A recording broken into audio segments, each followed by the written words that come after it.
نعم بسم الله الرحمن الرحيم الحمد لله الذي خلقنا ورزقنا ولم يتركنا حملا ثم أصلي وأسلم على من جاءنا بالهدى ودين الحق ليظهره على الدين كله وكفى بالله شهيدا أما بعد أما تنا مجفق الله سبحانه وتعالى وي الله يتنا تسكن سي نني كتلا بديدا tumusaba wakitibwa Allah sokusaasira ebyengana n'emirembe ku nabbi we ow'ekitibwa mbaka Muhammadin sallallahu alayhi wasallam. Bakadde baffe ab'ebitiibwa abaami n'abakyala abatulaba ku lutimbe gaggadde Labbaika Islam Media, tubaaniriza nate mukkirize mbabuuzeeko n'ekiramuso eky'abantu b'omujjana nti assalamu alaikum wa rahmatullahi wa barakatuhu. Mwebale ddala kutambula naffe ku mukutu guno ogw'amaanyi gutukakasiza ddala nti guleesa enkyukakyuka nnene mu bulamu bwaffe n'obulamu bwammwe. Olwaleero luno tukomezaawo abakyala, ffe tubayita bakyala ba umma, tubayita abakyala beewaddeyo okubeera nga baweereza obusiramu bwabwe nga bakozesa profession yaabwe, baabisomerera baabitegeera ne basalawo bajje bagase nabyo umma. Nja kusaba bamaama mutulire ku baddu bano salaamu abatulaba ku lutimbe gaggadde. Assalamu alaikum wa rahmatullahi wa barakatuh. Wa alaikum assalam wa rahmatullahi wa barakatuh. Abatulaba nabo bakyala Hajjati Jamal ne Hajjati Ismael bakomyewo okubeera nga ate baddamu okwongera otusomesa ekikwatagana naffe kennyini, personality yo n'ebikwatagana n'okumanaginga emotions zo ng'omuntu kyetwandiise psychotherapy mu lufutifuuti. Abakyala abalungi omulundi ogwayita twali wano twasosootola ensonga eyali ennene, parenthood, okulera omwana oba omulimu gw'okubeera omuzadde. Session gye mwatulekera yaleka ebyokwebuuza bingi mu bwongo bw'abantu, yali so broad in that twakwata ku bintu bingi mu kukuza omwana. Olwaleero luno njagadde abatulaba ku Labbaika Islam Media tubateekululire, kubanga twagala tugenda okusesetuka okuva ku nsonga nga abatulaba bagitegedde bulungi nnyo. Bwe twogera ku parenthood, okukuza omwana oba okulera omwana, bintu bingi ebiri involved, enkola nnyingi ezaawukana ku kikula ky'omuntu n'ekika ky'omwana mwennyini gwe tugenda okukuza oba gwe tugenda okulera. Katono nnyo nga nzija gy'oli Hajjati Jamal, okulera omwana n'okukuza omwana mulimu endereeza enjawulo oba okulera kwe kumu? Neyazanye ekibuuzo ekyo. Okulera omwana kulimu ebika, era omuntu asalawo engeri ki gye yandiyagadde okulera omwana we, era buli omu alina eddembe eryo kize nandiyagadde,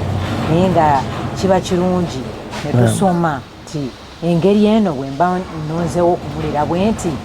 ekosa etya omwana oba eyamba otya omwana ono. Kati mu psychology, mu parenting tuyinamu ebika bina,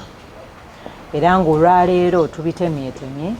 Nja kupresentingako bibiri ne Hajjati Madina presentingeko bibiri. Ebika bino ebina byebiriwa? These styles of parenting zoyogerako Hajjati? Mulimu authoritarian eyo ey'eringanga ye traditional way ey'edda yabajjajjaffe nti taata bw'aba ayogedde tekiddibwamu, mugambye tokolwa kino tekiriiko nsonga lwaki sikikoze oba kitekiriiko, oba okyagadde oba kikukosezza tekiriiko nsonga. So gwogoberera bugoberezi kiki taata kyayogedde naye nga tekiriiko kunnyonnyola, gye tuyise authoritarian style of parenting. Kati ne wabeerawo zonna ngenda kuddamu era nginnyonnyole mugundi tukyaliwo wano, tukyaliwo ojja kubeera ngonnyonnyola. Wabeerawo eya permissive, nti ng'omuzadde omwana kyayagala kyakola gwe kyomuleka n'akola ki n'akola, you just permit anyhowly, okkiriza bukkiriza abaana kababeere baana nga teweefiira. Those are two. Ekyokusatu ne wabeerawo ali authoritative, nga ye bw'awa etteeka afaayo omwana we okumumanya, afaayo okunnyonnyola lwaki awadde etteeka eryo. eyakusatu eyokuna eyokuna ye uninvolved nti ye tayingira mu bulamu bwa mwana we kumanywa biki bimufaako omwana oyo namuleeta namuzaala kiye naye nga tayagala kumanya yagenze yalidde oba teyalidde oba like ali uninvolved unbothered kasita akola byaba alina okukola omuzadde ye kasita akola ekikye once he plays his part ye byalowooza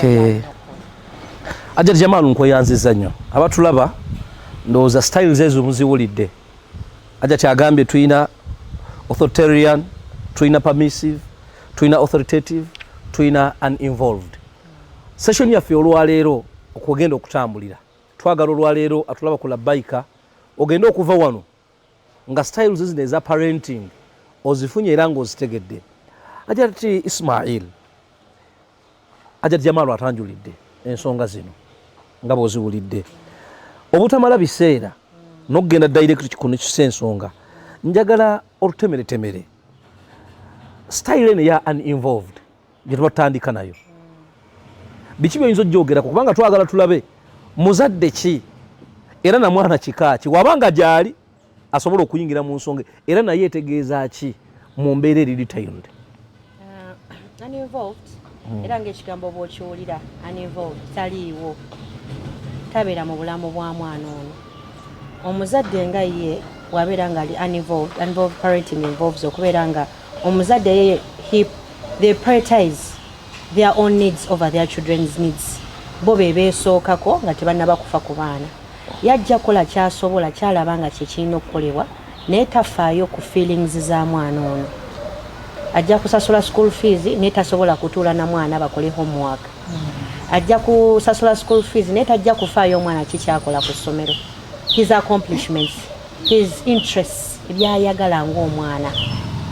newaba nga akoze ensobi ajja gamba oyo naye yamanyi so omwana ono atendinga buli lwakula aba cutting off afuna emotional disconnection ye ne muzadde we so biina effects nyingi wabanga tafuna eri guidance kuva wa muzadde we wabanga tafuna validation wa kuva muzadde we waba tawulira safe ku connectinga na muzadde we so what happens afuna abalala ba feelinga safe with so ajja kufuna omuntu omulala ajja ku replacinga omuzadde we n'omuntu omulala because ajja kulabanga muzadde we talina kyamukola ki ne bwakola ensobi taliiwo newaba afunye achievement tajja muvalidatinga newabanga for example like ayina ebintu ebimusumbuwa ku ssomero for example like bullying waliwo omuntu amubulinze ku ssomero embeera si nnungi wanadde ewaka n'agamba omuzadde we that oba I've been bullied at school omuzadde we tajja mmuteekako attention ajja mugamba nawe wakuvuma nawe ng'omuvuma onfuna so wakukuba nga nawe ng'okola ki ng'omukuba okay kinamu it makes the children be a little bit independent ng'abazadde era nga bwe bakikola because ajja kufuna engeri how to survive in the society so ajja kubeera nga abeera self reliant ye ng'omwenyini kati he will come up with decisions kati nkoze ntya to survive so mulimu independence but still abeera vulnerable to making bad decisions ajja kulaba because tewaliwo guidance okitegeera ajja gamba okay wano nkoze ntya okukivaamu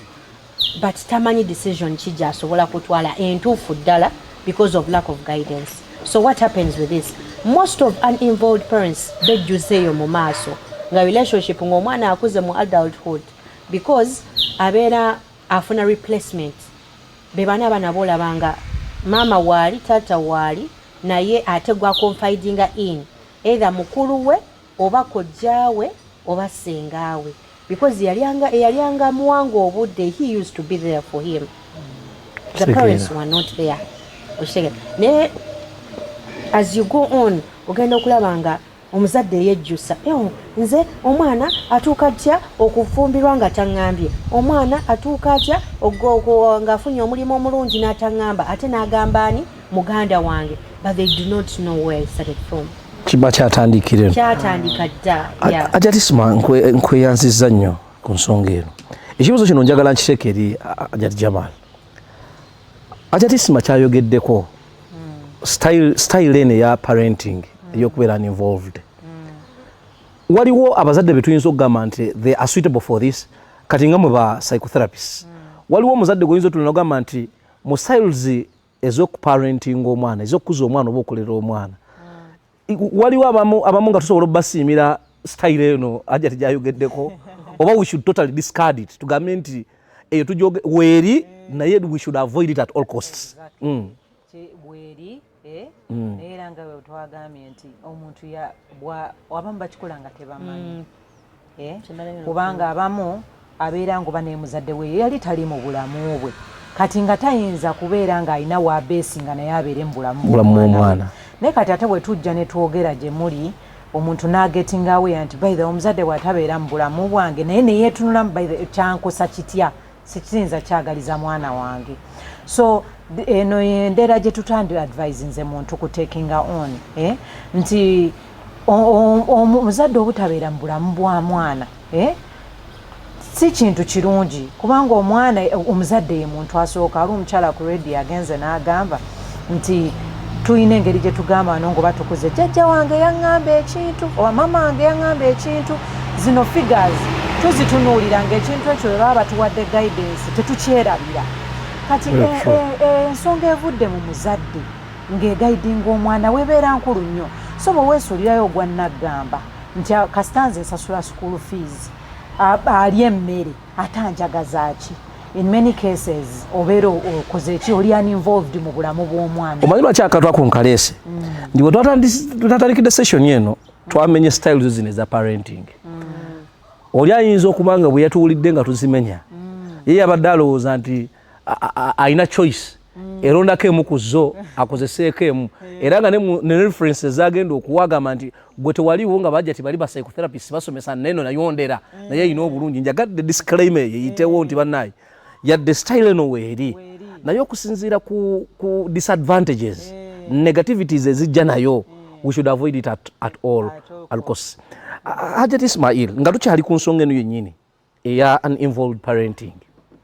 what are some of the causes biki ebireeta omuntu okutuuka muli ye convincing nti obutabeera mu bulamu bw'abaana we it's okay ki ekireeta kino sisawa wabeerawo ensonga but I think it depends omuntu kati nga ukyayogeddeko n'agamba mbuno abantu abamu bakula balaba where they come from traditionally taata bw'aleeta bw'ajja ewaka tebalina mubuuza wa gy'ava okitegeera akuzza akiraba oba so abantu abamu they just babijjawo engeri gye baba bakuzaamu they just cop a leaf nakati nembeera gye tubaddemu and they move with that oba even situations they push embeera oba nga bayawukana omukazi yawukana n'omwami we so tomanya what is happening in people's lives stress depression they project ebyoku mulimu ewaka oba they have stress at work na ewaka omwana najja nagamba I have a lot on my mind. I cannot deal with this. So a lot can be happening in people's lives. Which happening 1-2 times omwana akimanya nagamba nti kanesonyiwe mama kanesonyiwe taata. Exactly. So okubeera you have the ability to invest in time and energy at all times however busy you are kyekisinga obukulu. So okuleetera okubeera tumenye these things tekitegeeza mbuno we are just trying to make people aware that zino gye ziri naye gwogwawa okwemanya gwogwawa Hajjat Jamal eyo uninvolved kakasa nti abatulaba ku lutimbe gagadde ekifaananyi bakifunye era tewaliwo omuzadde yandyegombye kubeera nankula eyo kuzaamu omwana naye obeera nga bwe batyo bakukuza gwe omuzadde atulaba ku lutimbe gagadde tukusaba tokola kyekimu yingira mu bulamu bw'omwana wo Hajjat Jamal obadde otutemeratemera styles zino eza parenting otugambye nti waliwo style eya permissive eno yeekola etya eri etya permissive ng'era bw'owulira ekigambo permitting like nga gwokkiriza bukkiriza usually abazadde era tebakikola intentionally nga bwe nkugambye nti naye it is because it is comfortable omwana ayagala sweet genda olye nga owulira n'akantu akatambula akafull figure mwana mumweyo gati mutwale mu supermarket yabula byayagala so you know it comes ate abazadde netugenda netukireplacing nti bw'omukkiriza kyonna kyayagala omwagala nnyo so but we are You know, there's a school on me achiwandika nagamba, loving is not spoiling. So it's the problem is that nti to replacing omukwano ne to go replacing ne material. Yeah? Nti agenda mugamba akole kyayagala. Yebake mu time gyayagala. Like omwana waba yagala like omwana yasalawo. Kiki kyayagala agenda ne kwekyo. So amuzadde yabeera permitting everything omwana no kyakola kyayagala. So enjawulo era eringa yayagala okubeera nga uninvolved, like teyeefiirayo olwokuba alaba nti maybe sagala kunyiza mwana, let kids be baana, but you know omwana tayinza kula bwatyo. Jukira omuzadde mu first session yaffe twayogera nti abeera ali guides,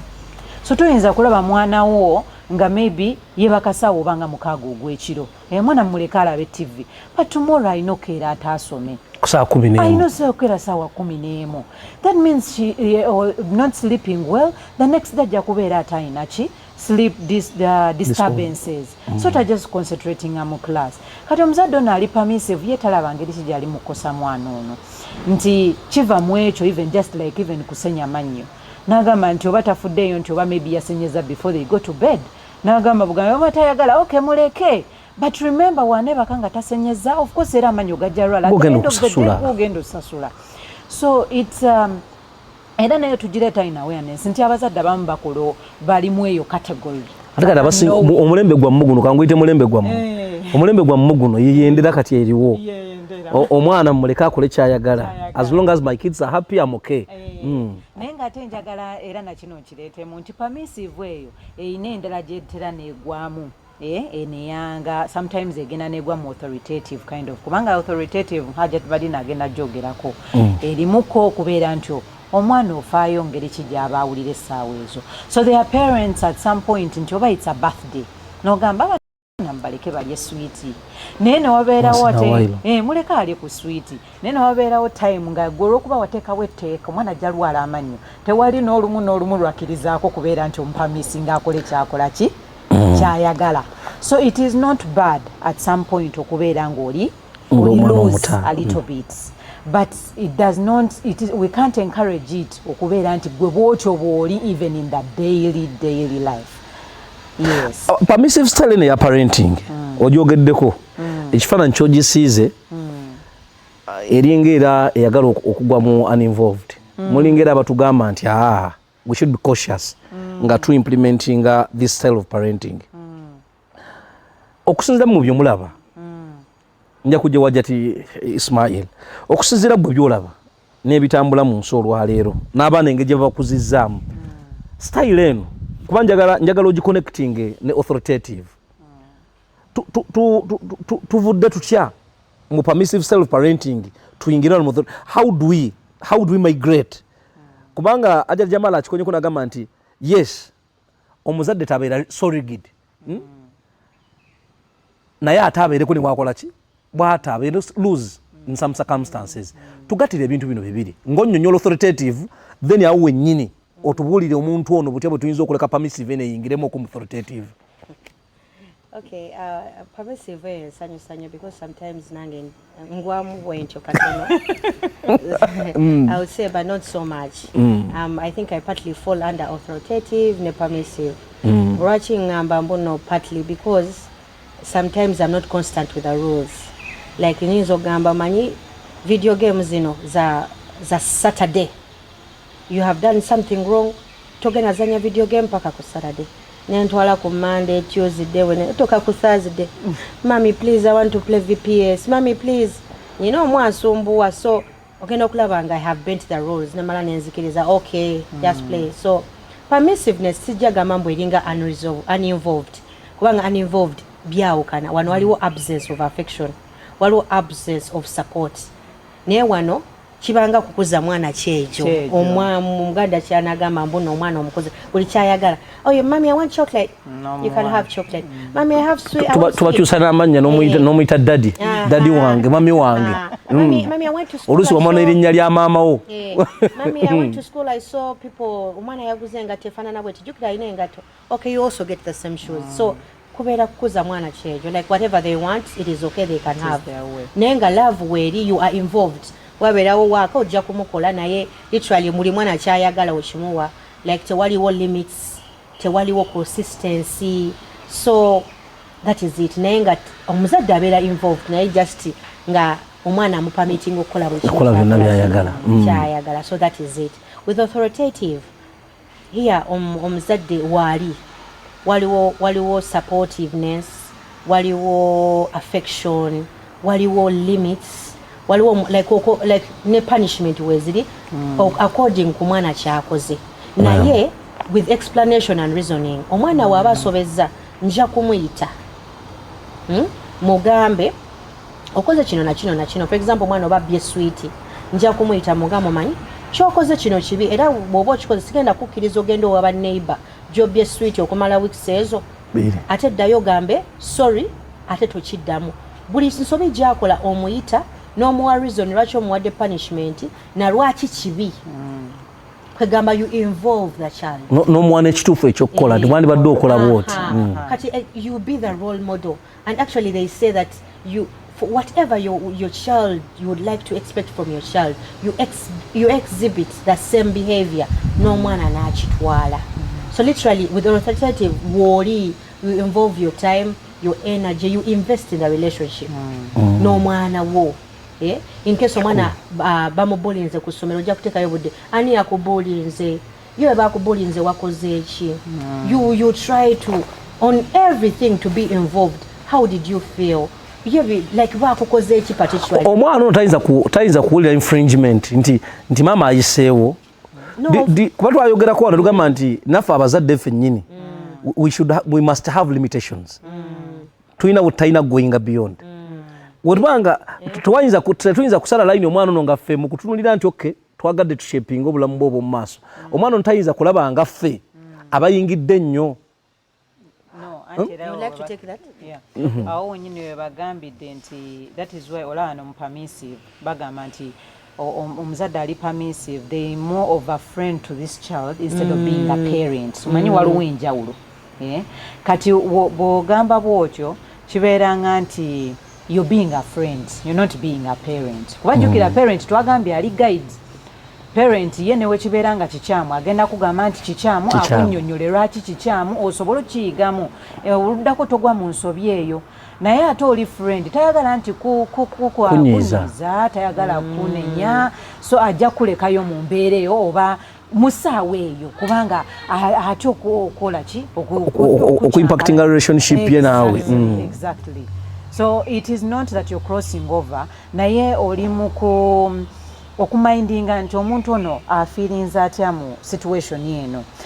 kati mu mbeera eyo bwe gyawuliddemu tasobola kukola kintu ekyo kyamutuuseeko to another person but yet another child if the parent is not involved ekyo kyamutuuseeko either themselves will become bullies bwafunayo bwasobola nga nabo muli wansi agamba nja kukola kye bankoze era mu kyenjo bakola teri ya interveninze kumuyambako oba kufindinga oba kuvalidatinga nti ekintu kyeyayiseemu kyabadde kikyamu so kyogeza kugamba Hajjati Jamal nti kino kiba kiyimiridde ku muzadde okutegeera nti wano nsaze layini oba sisaze ekyo kiba ogwo omulimu guba gwono guide kati yamanya nti wano nsaze wano oba omwana anyiize oba omwana agambye mami I'm not going to talk to you anymore naye nga gwomanyi nti what you did was the right thing to do ogamba nti naye gunaaba omulundi omulala era nja kukiddamu mpuliriza era nja kukikola it is the consistency that goes with it bw'ogamba mbuno wagenze n'okola kino kati kino ye punishment era n'omunyonyola lwaki omuwadde punishment eyo si mu mubi naye n'akitegeera nakoze ensobi ajja genda through that punishment naye ajja kufunamu ekyokuyiga so omufuula mukwano gwo n'obeera nga nenkiwuba ng'okimukoze era omuwa ne reason why lwaki okikoze era tovaako ekyo consistency Bilal gwe tutereezaamu okyo mu Luganda tukyogere tutya because ekyo kyo ne last time tetwakikonako nnyo omuzadde okusettinga rule naye oba etteeka or something naye n'abeera nga aliremerako aligenderako n'agamba oba omwana n'abeera nga yatuuse nga mwiki nga Madina kyagambye nti yagamba lwa mukaaga ne balabye nti ku Lwokuna abivuddeko atende walirwa n'atuuka ku time eyo mami tabeera serious wali tujja kukiteeka gweremera kugenda omwegayirire batera n'otusindikira obutulaga nti yagala okulaba TV n'akusindikira nakata kwatasobola gaana neganyagaga mama nze njagala sibali so n'omuzadde alina okulaba nga akweka weaknesses ze ng'ayimirizawo authoritative style of parenting nti wakati mu kubeera olina okukweka weakness nayo kyemwagamba kituufu nti obuzadde mulimu okulera omwana mulimu obudde omanyi obudde bututwala kantindiggwa mu styles zino zetwogeddeko eza parenting tubuzaayo gye tuyise authoritarian manyi n'oluzungu nalwo lungi authoritarian ndoze ebigambo bino byombiri bisibuka ali mu kigambo authority okay kati ati Jamal nga sinadde eri ajati Isma eno yo biche biri mu eno authoritarian yeri eyaffe yedda tata yagambye tosalaawo tomanyi nsonga lwaki togenda oba olwaki wonoosalawo n'obaaki oba like litekebwawo teririiko nagambye bwentyo that is it mami why because I said so era eyo yebeera line but in many times webeera ngeno yeŋŋombo because I said so abaana bagenda playing behind other ways to get what they can get because you did not tewababuulira nsonga kyeteeka eri weeriri okitegeera kati twalabye nti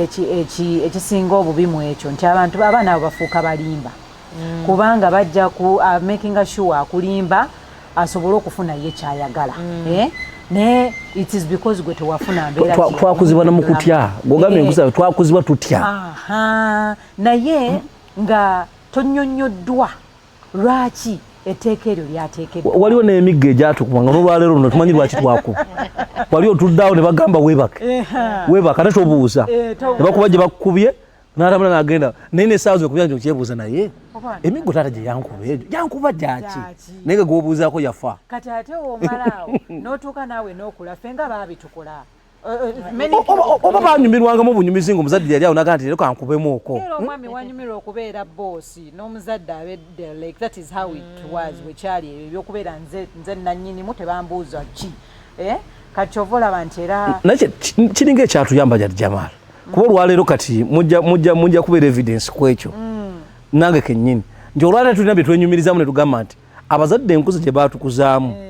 Allah kwayisiriza tufula kye tuli olwaleero tugambe naye erimu obulungi tugigatte ku authoritative obuzibu bwerina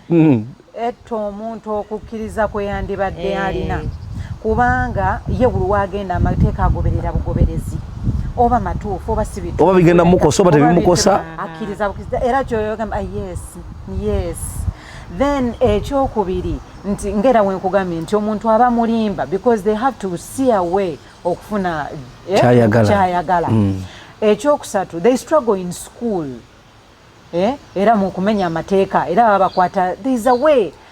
ne reasoning capacity ye etibwa kuva waka confidence ne self esteem tewaba self esteem kakinyonyola okwekkiririzaamu abeera teekkiriza alindira bamulagire nga bwakulidde mu kulagirwa alinda bamulagire bebeera abaami boola baakula n'atuuka mu maka nga omukyala yakola ki ajja mmufuga in one way or another because teyekkiririza mu decision gy'akola oba asooka nakwebuuza kankubire ku maama ndaba oba kino kyenkola kituufu okiraba mama ngula omuceere oba akawunga babeera ne baziyita batya zaziyita batya zino groups zaabwe ajja kubira sakakubire ku bugurupu bwabwe board of directors kale fe tuli mu Ismael Stringe Men's Association kwali banna bansabye omutwalo gonguweeyo nti abawe kasanvu okay poor decision making so nga ate olaba byebyo ebintu bye tutambuliramu nti otuuka n'okusalawo essomero ly'omwana ly'anaagendamu naye ng'era oli mugamba oba kyenkoze kyekituufu naye nga lwakuba amateeka gaalinga mangi era baakusalirangawo obusalizi and many people are struggling with that byebintu nti tuba tubitunuuliranga byakwegayaza naye ate bw'okitegeera ti by the I struggle with making decision it is a very hectic thing era obeera olina nagenda mu sessions za therapy to help you out on how to make decisions. Yes. Okay. okay abajati wallahi mwongedde kye mulina otutegeera kiri kimu ndi mwongedde okuzitoya omulimu gw'obuzadde wetubadde tukirabira ndoza si bwe biri kivolaba nti amazima gali nti okusikinga gundi guidance okuva mu era oyo aya njagala nnyo mu Qur'ani Allah yakiddingana nnyo fas'al ahli dhikri in kuntum la ta'lamun webuuze ku bannannyini kumanya mubanga temumanyi ndabidde ddala nti okusinza ku bintu byetwogedde olunaku luno olwaleero buli muzadde ayina abaana n'oyo ateekateeka okufuna abaana bandibadde bajja banoonya services zino bategere kye bayingirira tusobole okugyamu abaana abanaagasa umma n'ensi okutwaliza awamu kitegeeza nti mu bigambo byammwe byonna bye twogeddeko olunaku luno olwaleero uninvolved mugigobye emugigobedde ddala permissive naye mugigobye olwolumu obeeramuko kati katugambe birthday ngeeyo wabaka yenga muzadde enganza agamba saagalira ddala abaana bange kulya sweet buli lunaku ku birthday ngeeyo let them do it, let them be free. Andajali wengambira nti permissive mugigobye olw'ensonga nti okuyimirizawo authoritative tulina okugyawo permissive kuba ekyo kyoyogerako ekyokulekamu okwo then n'okwatamu kyekiyingirawo ekitegeeza nti tuvudde wano nga ffenna tukkirizaganyizza nti enkuza y'omwana entuufu ejja okugyamu omwana anaagasa abazadde agase ne umma okutwaliza awamu ye authoritative era ne mu research ye kyasinze when they do research and among abaana bano bavuddemu batya abavudde mu maka nga bazadde baabwe mu bulamu bwabwe mwebali bwe baseetinga amateeka bababuulira nti lino etteeka nditaddewo nti weebaka essaawa 2 kubanga bwe weebaka mangu kiba bwe kiti ne bwe kiti kwegamba omwana amanya nti my feelings are not hurt naye wali agamba bwe genda weebake kati tamanya lwaki batusibiranga mu nyumba kusaa mukago gw'emisana dagani mugende mwebakemu emisana muliva tunyonyola obulungi obuli mu kuwummulamu emisana batusibiranga mu busibizi ne bagala n'amadinisa ne bagamba kati enzikiza ejja bbaka kabeebake era twebakanga by force omwana amugamba genda weebake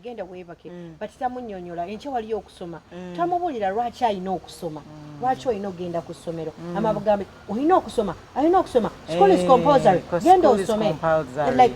tamanyi lwaki mugaso ki lwaki agenda ku ssomero so olina omubuulira byonna bulungi nnyo so that naye abeera motivated to wake up to go to school kati oyinza n'omubuuza omanyi what would you like to be omwanga ngamba I want to be a firefighter kati namugamba mukwano ogenda kuzikiza omuliro nga weebase abantu bagenda kujja bonna baggweewo genda weebaka osobole okubeera firefighter omulungi abazadde ba Labbaika Islam Media ebigambo byabajjati bino bwe bitwe bitambula bigambo bya kutusomesa butya bwe tuyinza okumanaginga emotions zaffe ng'abantu n'okubeera nga ate twasociatinga n'abantu bulungi wonna we tuwangaalira bajjati njagala kubeebaza amazima gali nti omulimu gumu tukolera ku Labbaika wana Islam Media munene tusaba Allah jalla jalaaluhu Allah abasasule musera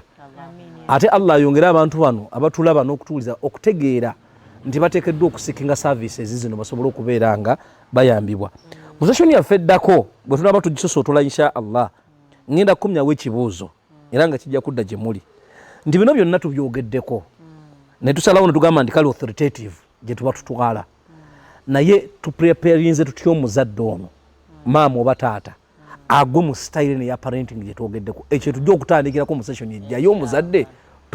tumuteeseteese tutya kubanga ojja kwagala omuzadde akole kino naye nga gogamba okukikola characters ze n'engeri gyali equipped kino nakisobola newaliwo n'abazadde nga babadde batambuliza abaana baabwe mu zino endala ze twogeddeko okubasemvula tubasenvudde tutya okubajja mu zino styles endala tubazze mweno gye tulabye nti yesinga okubeera ennungi ajja Jamal mu kigambo kimu njagala osibule abatulaba ku lutimbe gaggadde najja tisima naawe osibule tubeere nga ate tweyongerayo tuyanza nnyo okutuwa omukisa ne tusosotola ezo styles z'okuparentinga era nsaba Allah atusobozese kubanga okukyukakyuka tekuba kwangu era kujja mu bigero era we should be patient with ourselves twebeeko n'obugumiikiriza nti kyoba osomye ogezeeko kissa mu nkola naye ng'ate like bagese mukola step by step mpolampola sikkaka mulundi gumujja kumenya kimu kitwala mulundi gumu nti beera ng'osobola okutwala nti ate leero wemba sisobodde kikola obanga ofunyemu relapse it is okay, tomorrow is another day oba ne osobola okyusaamu so change comes slowly doesn't come at a go. Kweyanza Hajjati Madina. Kyembadde njagala okwogera kyogeddeko that there is hope, tomorrow will be a better day. Naye kyenjagala, there's nothing like perfectionism. Tewaliwo waka wonasanga mbuno you oyagala kubeera omuzadde atuukiridde. Perfectionism. Omwana wange njagala amaka gange gabeere bwe gati, abaana bange babeere bwe bati. Quit. The perfectionism, it does not exist. But trying, okubeera nga you show up every day. Consistency is what really matters. Yes, positive attitude. Mbayanziza nnyo bajjati baffe abatulaba ku lutimbe gagadde Labaika Islam Media oyabadde Ajjati Jamal n'Ajjati Ismael nga batambuza mu kanyomero kaffe aka psychotherapy. Twagala kulabanga wakati mu kuleeta byonna bye tuleeta tuba preparinga emotionally okubeera ready okola enkyukakyuka ze tuleeta mu bintu ebyenjawulo. Abakyala bano omulimu guno bagukolera ddala ogw'okubeera nga boogerezaganya n'abantu obayambako. Namba zaabwe we ziri wansi awo ojja kuba ozifuna mubakubire ku masimu batuukirire mugende mufune obuyambi buno kubanga tubwetaaga tusobole okukuza omwana ali ku mulamwa, tusobole okukuza omwana n'atuyamba olunaku olw'enkya ngaffe abazadde n'eggwanga okutwaliza awamu. Tubeeyanze ebbanga lyonna okubanga mutambula naffe ku lutimbe luno gaggadde. Abatusaamu ensimbi tubeebaza olw'ensonga nti baduwadde omukisa ogutuusa ebintu abantu bye beetaaga mu mbeera esingira ddala okubeera ennyangu. Labaika Travels tubeera nabo, Iraj Foundation Charity Organization tubeera nayo, tubeera ne bakadde baffe aba Curtain World tubeera nabo nga tutambula nabo batusaamu ensimbi. Baganda baffe aba Land Point Associates abo nno bali mu surveying and valuation. Tulina baganda baffe aba Veritas Ventures, baganda baffe aba Hulk Media Uganda aba printing. Ate tubeera n'abakyala bano bennyini Get Well Therapy. Nkakasiza ddala nti ate mumbeetaaga nnyo kubanga nange kennyini kasoso otozi bigambo nange kennyini mbeetaaga. Mbeeyanziza nnyo mwebale kutulaba na kutuwuliriza. Omutesitesi eri omwanjuzi abadde Imam Bilal Kitimbo Uthman Mmenja Imam Chamtawaz. Ate tuddemu tulabagane mu session yaffe eddako. Ebibuuzo ne comments musiteeke waawo ku handles zaffe ez'enjawulo ku social media. Ku YouTube kwetuli, Facebook kwetuli, WhatsApp osobola okusindika message ku namba eziri awo eziriko Labaika. Osobola okubeera ng'ozisindikako ne tukuddamu. Tambula naffe otambule n'okumanya weeyambe nga bwe tukuyamba okuva ku level gy'oliko okudda ku level eddako ba'da Allah. Barakallahu fikum wa jazakumullahu khairan fi dunya wal akhirah wa sallallahu ala sayyidina Muhammad wa ala alihi wa sahbihi ajma'in walhamdulillahi rabbil alamin. Wassalamu alaykum wa rahmatullahi wa barakatuh.